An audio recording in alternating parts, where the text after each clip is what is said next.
Maggie. Let's take a selfie. Okay. Oh, look at all those memories in the background. Speaking of memories, Diana, I talked to you about going to your old elementary school. How was that? That was so much fun. I got to speak to all my old teachers about how it was being a child of color there. All right, we did an interview with her. Let's take a look. Hi, my name is Maria Paramo, and I'm here with Diana Reyes to talk about a cultural proficiency meeting she went to. How are you doing today? I'm good. How are you? Good. So what did you do yesterday?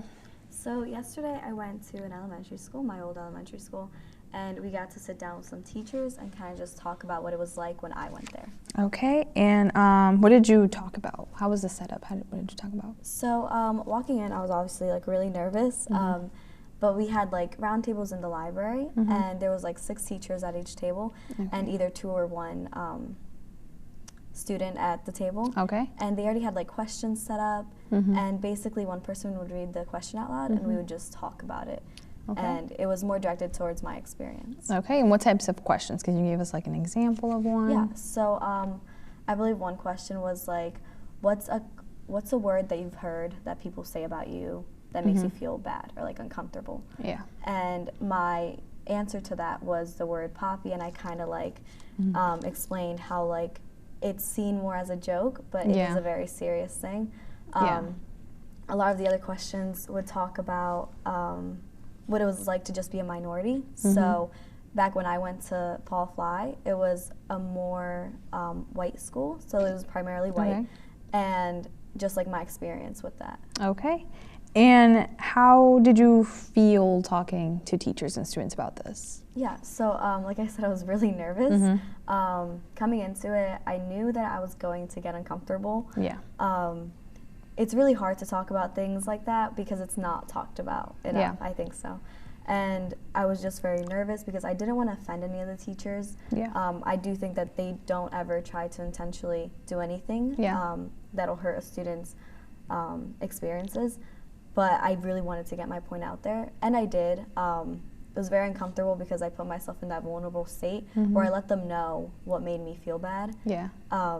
But at the end of the day, it was like a great experience to let them know, and now they know. All right, and how do you think this is going to impact them and yourself? So I think this will definitely impact them because, well, number one, they invited us, which was a wonderful thing to do. They want to hear back from us. Yeah. And I think they'll take what we said, and then they'll really make changes with it. So I believe I asked one of them if they could maybe look at the timid kid and maybe just talk to them, because sometimes they need that mentor. Yeah. And that was more of my experience because I was that really shy girl that didn't talk. And it wasn't until middle school that I found a teacher that was my mentor.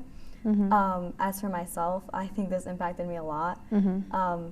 Going back there into that just like positive and like radiant place, it made me realize how much different we are here in Norristown. So I really just want to take all that back and bring it here. I didn't realize the difference until I saw it. Yeah. And it was just so crazy to see how different it was. Yeah. And how here, things like that do happen out, we just don't talk about it. And I think we really do need to talk about it. And I do believe that we are going to try to do what we did at Paul Fly here. Okay. And I hope that the school can get impacted greatly from that. All right. Do you think you got your voice out? You think you did an impact in Yes, that definitely. by talking about it? I think it was a little hard because I would stutter, I was nervous. It's it's a little confusing. But I definitely do think I got my point across. Okay. And like I said, I hope we can do that here too. All right. Well, is there anything else you'd like to add? No, just that when it comes to things like these, just to really just put your voice out there. You can only speak from your own experiences, and the more we know, the better. Especially here, like let's make this the best place possible, and we do that by going back to what happened before, and just like starting over. Yeah. Well, thank you so much for talking with us. No problem. Well, today I talked with Diana about the cultural proficiency meeting she went to. Now back to our hosts.